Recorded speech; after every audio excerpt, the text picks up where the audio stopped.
Assalamualaikum warahmatullahi wabarakatuh. Jumpa lagi bersama saya Adi di channel Ngulik Sejarah. Pada video kali ini saya akan kembali lagi membacakan suatu kisah misteri nih. Yang kali ini berjudul Hargodumilah. Cerita pada kali ini ditulis oleh Manafila, yang nantinya kalian juga bisa mengunjungi thread beliau secara langsung. Nah, bagaimana ceritanya? Untuk cerita kali ini daripada kita lama-lama, kita langsung saja menuju ke ceritanya. Perhatikan baik-baik karena ceritanya akan segera saya mulai.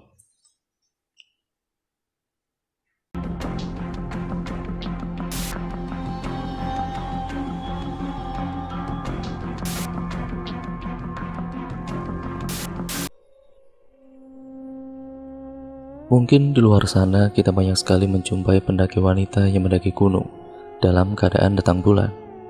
Meskipun begitu, banyak sekali dari mereka yang tetap melakukan pendakian dengan tidak terjadi apa-apa, bahkan juga baik-baik saja. Tapi ingat, banyak juga dari mereka yang tetap mendaki dalam keadaan datang bulan dan berakhir dengan tidak mengenakan, mulai dari pingsan, kelelahan, diganggu setan, hingga kesurupan. Jadi jangan sekali-kali menganggap remeh hal ini. Dan perlu juga kalian tahu, dari 10 wanita yang mendaki gunung dalam keadaan datang bulan, 7 orang mengatakan mengalami hal yang tidak mengenakan, seperti halnya yang sudah saya tuliskan di awal. Oleh karena itu, persiapan dalam mendaki gunung itu benar-benar harus matang dengan tidak menyepelekan hal sekecil apapun. Dalam cerita kali ini saya tidak akan menyebutkan lewat jalur mana dan di titik mana sajakah mereka mengalami hal ini. Pendakian waktu itu adalah pendakian yang mungkin tidak akan pernah kulupakan selama hidupku. Karena selain berkesan, sejak pendakian waktu itu hingga saat ini aku masih merasakan jika setan itu masih ada di sini, di kamar ini, dan tepat di samping tempatku duduk ini. Masih sangat teringat jelas di kepalaku hari itu adalah beberapa bulan yang lalu, tepat sebelum virus corona menyerbu negeri ini. Aku berniat untuk kembali menaklukkan puncak Hargodumilah, Gunung Lawu untuk kesekian kalinya. Namun sayangnya di antara teman-temanku waktu itu hanya akulah yang pernah mendaki gunung ini. Hal itulah yang akhirnya menjadikan aku sebagai navigator sekaligus leader dalam rombongan kali ini. Perkenalkan, namaku Ayu dan keempat temanku Angga, Johan, Putri, dan Siska. Kami adalah rekan kerja yang kebetulan tinggal dalam satu asrama. Sore itu kita memang berniat untuk mendaki Gunung Lawu. Karena selain untuk mengisi liburan kami, sepertinya semua rekanku mendadak penasaran dengan dunia pendakian. Setelah melihat foto banyak sekali yang aku upload, ataupun banyak foto-foto lain yang berseliweran di media sosial, dengan latar belakang gunung yang ada di Indonesia yang sudah tidak dapat dipungkiri lagi keindahannya. Dan sore itu pendakianku sebenarnya sudah bisa dikatakan sebagai pendakian yang seharusnya tidak boleh dilakukan. Kenapa? Karena selain memang dari rumah salah satu rekanku dalam keadaan datang bulan, waktu itu adalah bulan Suro juga. Bulan yang menurut masyarakat Jawa dianggap sebagai bulan yang sangat sakral. Hal itu juga kerap ditandai dengan diadakannya selamatan hingga upacara tertentu ketika sudah memasuki bulan yang satu ini. Karena keinginan dan rasa penasaran rekan-rekanku yang sudah tidak dapat dibendung lagi, akhirnya aku pun tidak bisa lagi membatalkan rencana pendakian yang waktu itu memang sudah tertata sangat rapi. Dan setelah melakukan semua persiapan, akhirnya aku dan rombonganku pun berangkat menuju pintu pendakian pada sore hari. Sebenarnya, saat itu aku juga tahu jika itu adalah waktu yang kurang tepat jika harus mendaki dengan anggota yang sama sekali belum pernah mendaki gunung. Tapi tidak ada tuntutan pekerjaan yang memang harus dipenuhi. Akhirnya, mau tidak mau, hanya sore harilah waktu yang bisa kami manfaatkan untuk melakukan perjalanan ini. Singkat ceritanya, sekitar pukul 5 sore, aku dan rombonganku pun sampai di pos perizinan Gunung Lawu itu. Sore itu suasana pos perizinan sangat sepi sekali. Hanya ada rombonganku yang saat itu terlihat duduk bersiap melakukan pendakian tanpa adanya pendaki lain yang memang biasanya terlihat warawiri di area ini. Dan setelah semua persiapan kurasa cukup, akhirnya aku dan juga rombonganku pun memulai pendakian. Di awal perjalanan, semua memang nampak biasa-biasa saja. Suasana gunung yang khas ditambah dengan suhu yang sangat dingin, seolah memang menjadi tanda jika saat itu waktu sudah menjelang malam. Perjalanan ku lalui dengan sangat bahagia, dengan sesekali bercanda agar perjalananku menjadi tidak terasa. Namun semuanya berubah setelah beberapa jam kami melangkah.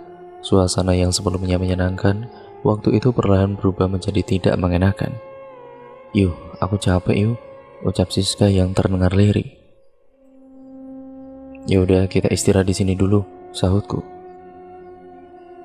"Masih jauh nih yuk," Ibu Angga. "Ya masih lah, ini mah belum seberapa," sahutku. Di sela-sela kami beristirahat, malam itu akulah pertama kali merasakan jika ada sesuatu yang ternyata sedang mengintai kami. Hal itu dapat kupastikan ketika aku sedang duduk-duduk santai. Tiba-tiba pandanganku teralihkan dengan sosok laki-laki yang terlihat dari kejauhan, meskipun waktu itu keadaannya lumayan gelap. Tapi aku masih bisa melihatnya dengan sangat jelas jika sosok tersebut adalah kakek-kakek yang terlihat berdiri seolah menunggu kedatanganku. Bahkan aku juga sempat melihat jika sosok tersebut melambaikan tangannya ke arahku. Awalnya aku sempat mengira jika sosok tersebut adalah pendaki lain, namun dugaanku ternyata keliru. Setelah aku melihatnya lebih detail lagi, ternyata sosok tersebut tidak memakai baju. Melihat hal itu, tentu saja aku langsung terkejut dan segera memanglingkan wajahku dan berusaha terlihat baik-baik saja di depan teman-temanku agar mereka tetap tenang dan agar suasana pendakian waktu itu tetap menyenangkan. "Aduh, itu setan," ucapku dalam hati. Karena pikiranku yang mulai merasa tidak karuan, akhirnya aku pun memilih untuk segera melanjutkan perjalanan. "Ya udah yuk guys, kalau kita istirahat terlalu lama, nanti jadi lemas," ajaku. Kali ini aku memilih berjalan tepat di belakang Putri, karena sejak aku melihat sosok kakek-kakek tersebut, aku mulai khawatir dengan keadaan Putri, karena dalam rombongan kami dialah yang saat itu dalam keadaan datang bulan. "Jo, kamu di depannya Jo. Kamu kan di sini paling tua, ikutin aja jalannya. Jalurnya cuma satu kok. Aku jalan di sini ya, di belakang Putri," pintaku. "Oke yuk, beres," jawab Johan.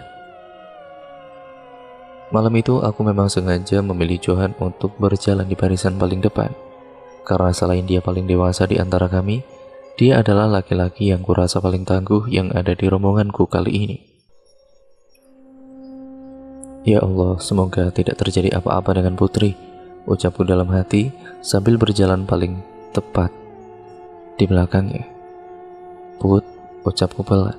"Iya yuk," jawab Putri sambil tidak menghentikan langkahnya. "Kamu gak apa-apa kan? Gak capek kan, ibuku?" "Enggak yuk, aku baik-baik saja kok," jawab Putri. "Pikiranmu jangan kosong ya, kalau capek bilang, kalau jalan sambil bercanda aja, biar gak terasa." "Oh iya ya, pembalutmu jangan buang sembarangan ya, nanti kalau kamu ganti pembalut bilang aku biar aku temenin," ucapku benar-benar jelas kala itu. "Iya ya, siap kalau gitu," jawab Putri dengan singkat. Malam itu pikiranku memang sudah mulai tidak karuan. Selain memang mengkhawatirkan keadaan Putri, waktu itu di tengah-tengah perjalanan aku tiba-tiba mencium aroma amis yang sangat menyengat. Dan anehnya, hanya akulah orang yang ada di rombonganku yang mencium aroma ini. Hal itu dapat kupastikan ketika tidak ada satupun anggota rombonganku yang mengeluh mencium bau atau semacamnya. Mereka tetap berjalan seperti biasanya sambil terus bercanda seperti sedang tidak terjadi apa-apa. Dan lagi-lagi ketika aku tidak ingin membuat rombonganku memikirkan hal yang tidak-tidak, akhirnya aku pun kembali merahasiakan hal ini. Waktu itu aku tetap mencium aroma yang sangat tidak sedap tersebut, yang sepertinya berasal tidak jauh dariku. Bahkan saking tidak sedapnya aroma tersebut, aku sempat beberapa kali mual-mual karena sudah tidak tahan lagi dengan aroma yang semakin lama seolah semakin pekat saja. "Kamu kenapa mual-mual, Put? Masuk angin ya?" ucap Siska yang saat itu memang tepat berjalan di belakangku. "Gak apa-apa sis, lanjut aja," jawabku. Dan dengan menahan semua itu, akhirnya aku pun tetap melanjutkan perjalanan hingga singkat ceritanya, kami pun memutuskan untuk mendirikan tenda mengingat waktu saat itu yang sudah menunjukkan pukul 2:30 dini hari. "Kita diriin tenda di sini aja ya. Di sini biasanya juga digunakan sebagai tempat istirahat kok," ajakku. "Tempat apa ini yuk? Kalau siang kelihatannya bagus banget deh," ucap Angga. "Sabana," jawabku dengan singkat. Dan tanpa menolak ajakanku, akhirnya semua temanku pun bergegas untuk mempersiapkan tenda yang akan kami gunakan untuk beristirahat. Setelah tenda berhasil berdiri, kami pun segera masuk untuk beristirahat karena memang saat itu cuaca sangat dingin sekali, ditambah dengan badan yang memang terasa sangat lelah. Dan belum lama kami berusaha memejamkan mata kami. Saat itu tiba-tiba kami dikejutkan dengan pemandangan yang sangat tidak masuk akal. Waktu itu kami semua yang ada di dalam tenda ini terbangun karena Johan membangunkan kami karena dia mengaku melihat sesuatu. Bangun guys," ucap Johan lirih sambil membangunkan kami satu persatu. "Aduh, ada apa sih Jo? Baru aja tidur lu udah berisik," protes Angga. "Tahu nih Johan, kan kita nanti harus jalan lagi Jo. Aku mau tidur aja lah," saut Putri. "Tahu nih Johan, ada apa sih?" ucap Siska. "Iya, ada apa sih Jo?" ibuku sambil memegangi pundakku yang saat itu tiba-tiba terasa sangat sakit. Sini deh. Lihat itu, di luar sepertinya ada orang aneh. Aku dari tadi tidak tidur liatin orang itu mengelilingi sabana ini," terang Johan sambil menuju ke salah satu sudut sabana ini. Mendengar hal itu, kami yang sebelumnya tidak kuat menahan rasa kantuk dan lelah, tiba-tiba langsung bangun dan bergerombol di belakang Johan yang ada di pintu tenda sambil mencari tahu di mana orang yang dimaksud oleh Johan. "Yang bener lu, mana-mana," ucap kami. "Itu lihat, di jalan pelan-pelan, dekat pohon tuh," ucap Johan dengan lirih. Dan ternyata benar. Saat itu kami memang melihat sosok laki-laki parubaya yang seperti sedang mengelilingi sabana ini. Waktu itu aku memang sempat berpikir jika dia adalah salah satu pendaki gunung ini. Namun dugaanku salah ketika aku mengetahui jika dia hanya seorang diri dan hanya rombongan Kamila yang ada saat itu yang sedang ada di area ini juga. Melihat itu, suasana di tenda kami pun seketika berubah menjadi mencekam. Semua teman-temanku ketakutan, bahkan Siska yang memang terkenal manja ketika di tempat kerja saat itu langsung memaksa kami untuk tidak melanjutkan perjalanan ini dan memohon untuk segera pergi dari gunung ini. "Ya Allah, itu apaan yuk?" rintis Siska sambil meremas jaketku. "Tenang dulu, ayo kita tidur aja. Kita di sini tuh tamu. Selama kita nggak ganggu ya insya Allah mereka nggak ganggu," ucapku menenangkan. "Bener Jo, mending tutup aja pintu tendanya. Kita tidur saja," Ibu Angga. Dan tanpa memperdulikan hal itu, akhirnya kami pun kembali berbaring dengan perasaan yang sudah sangat ketakutan. Namun tidak berhenti di situ saja. Di tengah-tengah aku kembali berusaha tidur. Waktu itu aku tiba-tiba kembali membuka mataku karena aku dengan sangat jelas sekali mendengar suara langkah kaki yang seolah sedang mengelilingi tendaku. Dan ada suara plek, plek, plek. Mendengar hal itu, tentu saja aku seketika membuka mataku dan menoleh ke arah semua teman-temanku. Tapi sayangnya saat itu hanya akulah yang mendengar suara tersebut. Semua teman-temanku saat itu tertidur dengan sangat lelap. Masih sangat teringat jelas di kepalaku. Saat itu suasana sangat menyeramkan.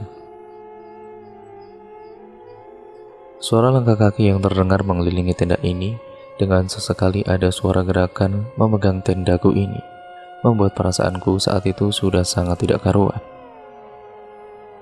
Jantungku berdetak kencang dengan tubuh yang gemetar, membuat malam itu menjadi malam yang sepertinya sulit untuk kulupakan.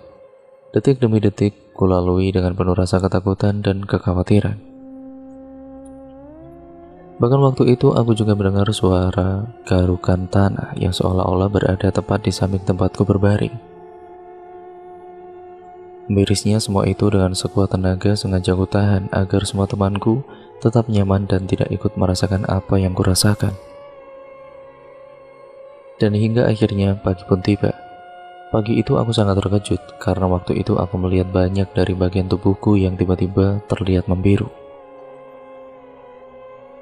Menurut orang Jawa, bekas tersebut adalah bekas cilatan dedemit. Bekas tersebut berwarna kebiru-biruan dan biasanya terletak di bagian tangan, kaki, perut, dan pinggang. Namun karena waktu itu aku belum menyadarinya, akhirnya aku pun tetap diam tanpa memberitahukan hal tersebut kepada rekan-rekanku. Dan sejak kejadian yang ku alami semalam, akhirnya aku pun mulai merasakan jika rombonganku memang sedang diincar oleh makhluk tidak kasat mata yang ada di gunung ini.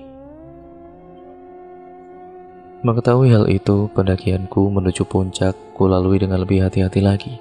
Sepanjang perjalanan, waktu kuhabiskan dengan berdoa dan berzikir sambil terus memantau keadaan putri untuk memastikan jika dia baik-baik saja. Dan dengan tidak menjumpai rintangan sekecil apapun, akhirnya aku pun sampai di puncak dengan selamat. Sesamanya di puncak, aku sempat melihat ada beberapa rombongan pendaki lain yang sepertinya sudah sampai terlebih dahulu dibandingkan kami. Mereka sudah terlihat sibuk mengabadikan momen mereka dengan tidak menghiraukan kedatangan kami. Begitu juga dengan kami bersuah foto ria sambil sangat berbahagia karena perjalanan panjang kami akhirnya terbayar dengan lunas. Kebahagiaan itu terlihat dari raut wajah semua rekanku yang saat itu sudah tidak terlihat kusam lagi. Wajah-wajah keputusasaan dan wajah yang kelelahan saat itu sudah berganti menjadi senyuman. Namun nyatanya kebahagiaan itu tidak berlangsung lama. Masih beberapa jam kami di puncak. Tiba-tiba saat itu aku merasakan ada sesuatu yang terjadi pada diriku, dan benar saat itu aku tiba-tiba haid atau menstruasi. Merasakan hal itu, tentu saja aku langsung kebingungan dan langsung mengajak semua rekanku untuk turun dari puncak gunung tersebut saat itu juga. Dan setelah semua rekanku mengetahui jika aku mendadak datang bulan, tanpa lama-lama lagi akhirnya kami pun langsung turun kembali menuju tenda. Waktu perjalanan menuju tenda, perasaanku sudah sangat tidak karuan. Badan terasa lebih berat dari sebelumnya dengan pemandangan yang sekali-kali buram entah kenapa. Dan singkat ceritanya, aku pun sampai di tendaku sekitar pukul 6:30 malam. Sesamanya di tenda, aku tiba-tiba kembali mencium bau busuk yang sama seperti kemarin. Tapi kali ini bau tersebut bisa dicium oleh semua rekan-rekanku. Bahkan di antara kami pun sempat mual-mual karena tidak tahan dengan aroma yang saat itu memang tiba-tiba tercium pekat di sekitaran tenda. Karena aku berpikir di sini sudah tidak aman lagi, akhirnya aku pun memutuskan mengajak semua teman-temanku untuk segera pergi dari gunung ini. Ayo kita beresin tenda, Jo. Perasaanku udah gak enak ini. Iya sih, perasaanku juga, saut Putri dan Siska yang terlihat duduk sambil menoleh ke arah kanan kiri yang saat itu memang terlihat sepi. Dan setelah semuanya beres, akhirnya malam itu juga pun aku dan rombonganku turun dari gunung tersebut. Selama perjalanan turun, waktu tetap kuhabiskan dengan terus memanjatkan doa agar semua baik-baik saja, mengingat kini tubuhku juga tidak suci seperti sebelumnya. Dan setelah beberapa jam kami berjalan, akhirnya perasaanku sedikit lega karena saat itu aku bertemu dengan rombongan pendaki dari daerah lain dan juga sedang berjalan turun. Dan dengan mempertimbangkan segala hal, akhirnya aku pun memutuskan untuk ikut bergabung dan turun bersama dengan rombongan dari daerah lain tersebut.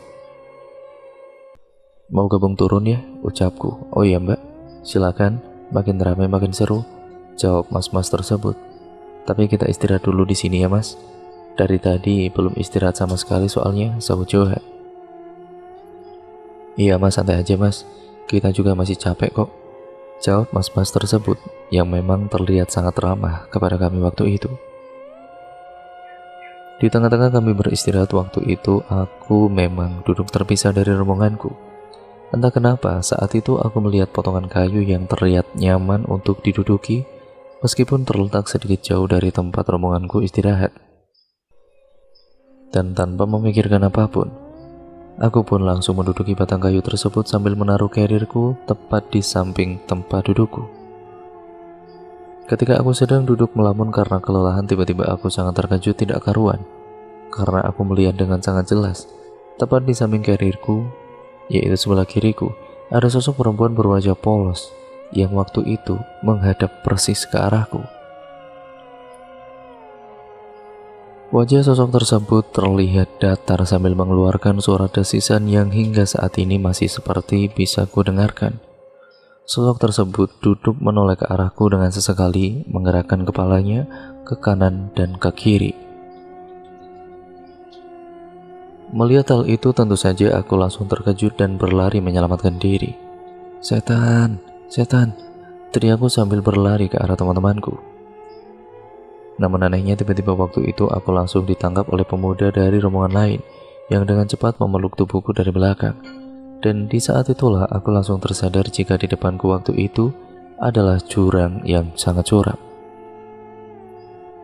"Mbak, hati-hati mbak, itu jurang mbak," ucap mas-mas tersebut sambil tidak melepaskan pegangannya. Mengetahui hal itu aku langsung berjalan cepat menuju Putri dan Siska dan langsung memeluknya sambil meneteskan air mata. Waktu itu aku sudah tidak kuat lagi menahan semua gangguan yang kualami. Semuanya aku ceritakan dengan detail apa yang sebenarnya aku rasakan mulai dari awal mendaki gunung ini. Mendengar hal itu akhirnya kami pun memutuskan untuk segera pergi dari gunung tersebut dengan lebih berhati-hati kembali. Kini rombonganku lebih banyak 2 kali lipat dengan bergabungnya mas-mas dari rombongan yang lain, yang membuat perasaanku sedikit lebih lega. Meskipun dalam hati sebenarnya aku pun masih memikirkan wajah sosok perempuan yang tadi kulihat sangatlah menyeramkan. Selama perjalanan turun, pandanganku tiba-tiba sesekali kabur dengan terlihat ataupun dengan telinga yang terasa berdenging sangat kencang. Bahkan terkadang aku juga merasakan jika aku sedang tidak berjalan. Pikiranku setengah sadar hingga pundakku sering sekali ditepuk oleh mas-mas yang saat itu berjalan tepat di belakangku. "Woi mbak, ngomong dong, jangan melamun dan melirik-lirik itu, kan kita jadi takut," ucapnya. Puncaknya di tengah-tengah perjalanan turun, aku tiba-tiba melihat banyak sekali sosok perempuan yang berdiri berjejer tepat di samping kanan dan kiriku. Sosok tersebut terlihat lebih dari satu, sambil seolah mengawasiku dari balik semak-semak sambil tertawa cekikikan. Melihat hal itu saja aku langsung berteriak dan berlari tidak karuan. Dan lagi-lagi aku dipegangi oleh salah satu mas-mas yang saat itu memang terlihat siaga untuk mengantisipasi gerakanku yang memang sering sekali terjadi secara tiba-tiba. "Istighfar yuk, istighfar," ucap Johan. "Aku bingung Jo," jawabku lirih. "Kamu dari tadi itu diem aneh, terus tiba-tiba jalan cepet banget. Tiba-tiba ketawa terus lari. Untung kita siaga, kalau enggak udah enggak tahu lagi deh aku yuk," terang Angga. Masih belum selesai aku mendengar penjelasan dari Angga, tiba-tiba lagi-lagi pandanganku teralihkan dengan sosok perempuan tepat di belakang Angga yang seolah saat itu juga ikut menatapku. Sosok tersebut berwajah sangat membusuk dengan rambut yang sangat sudah acak-acakan. Melihat hal itu, aku pun kembali berteriak ketakutan sambil berlari ke arah dalam hutan. Dan setelah aku berhasil diamankan oleh mas-mas dan juga semua teman-temanku, akhirnya semua memutuskan untuk istirahat di tempat tersebut dengan tidak lagi melanjutkan perjalanan. "Mbaknya di sini aja ya mbak, saya dan satu teman saya biar turun dulu untuk mencari bantuan ke base camp. Sepertinya tidak aman jika mbaknya terus jalan ke bawah." Saya merasakan semua makhluk di sini memang sedang mengincar mbak, tutur salah satu mas-mas yang saat itu sepertinya tahu persis apa yang sedang ku alami. Dan singkat ceritanya akhirnya 2 mas-mas tersebut turun terlebih dahulu untuk mencari bantuan kepada pihak base camp gunung ini. Waktu menunggu bantuan tiba, tidak jarang aku melihat sosok perempuan hingga kakek-kakek yang terlihat berjalan pelan tepat di samping rombonganku yang saat itu memang duduk jadi satu untuk menjagaku. Namun sepertinya semua penampakan itu hanya aku yang bisa melihatnya. Hal itulah yang akhirnya membuat aku tidak berani lagi membuka mataku dan tetap berada di pelukan Siska dan Putri sambil terus menangis tiada henti. Singkat ceritanya, setelah beberapa jam aku menunggu, akhirnya pihak base camp menjemputku dan membantuku untuk turun ke bawah. Selama perjalanan turun, aku sudah tidak lagi membawa carrier atau apapun lagi.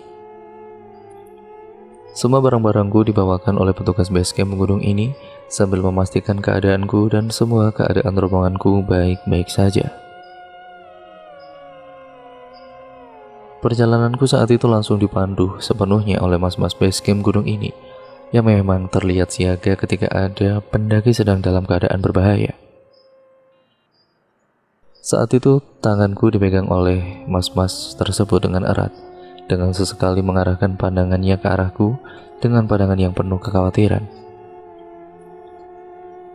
Waktu itu aku merasakan pundaku sangat berat tidak karuan, dengan sesekali telinga yang sangat berdering kencang, dan sesuai dengan arahan mas-mas agar aku tetap fokus kepada cahaya senter. Aku pun kembali berusaha menahan semuanya dengan terus memanjatkan doa sebisanya.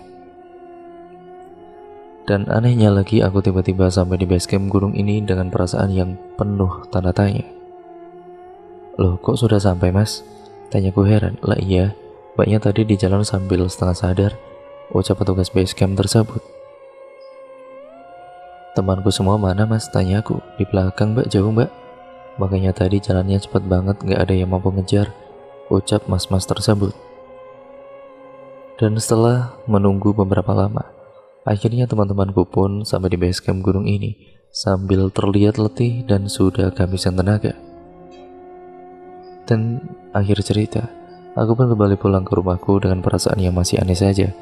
Sesamanya di rumah, bukannya hilang semua masalah, malah semakin menjadi-jadi. Setiap malam aku merasakan sosok tersebut masih ada di sampingku. Bahkan aku juga beberapa kali melihat sosok tersebut masih sama berwajah rata dengan tidak adanya hidung ataupun mata. Tidak berhenti sampai di situ saja. Di tempat kerja pun aku beberapa kali melihatnya di salah satu sudut ruangan sambil berdiri menatapiku. Hingga sekarang pun aku masih sering melihat sosok berwajah datar itu. Dan cerita pun akhirnya selesai sampai di sini ya teman-teman. Berikut merupakan pengalaman dari Mbak Ayu yang sudah mengirimkan ceritanya kepada kami dan ditulis oleh Manavila tentang pengalamannya mendaki ke Gunung Lawu untuk menaklukkan puncak Argodomilah yang terkenal cukup eksotis itu. Dan dia mendakinya dalam keadaan menstruasi. Ternyata akhirnya dia mendapatkan gangguan dari seluruh makhluk penghuni dari Gunung Lawu tersebut. Ya tentu saja penghuni yang tidak kasat mata. Dan cerita pun akhirnya selesai ya teman-teman. Terima kasih untuk kalian semua yang sudah menyimak cerita kali ini dan video kali ini. Pokoknya terima kasih atas dukungan kalian selama ini. Jangan lupa like, comment, dan share, serta subscribe channel ini. Dan jangan lupa kalian harus ambil hikmah dari setiap kejadian yang ada di cerita ini ya teman-teman. Semoga kalian bisa mengambil yang baik-baik dan membuang yang buruk-buruknya. Tetap berhati-hati apapun dan dimanapun saat kita melakukan sesuatu ya teman-teman. Sekian dan terima kasih, sampai berjumpa di video terbaru selanjutnya dari channel ini. Wassalamualaikum warahmatullahi wabarakatuh.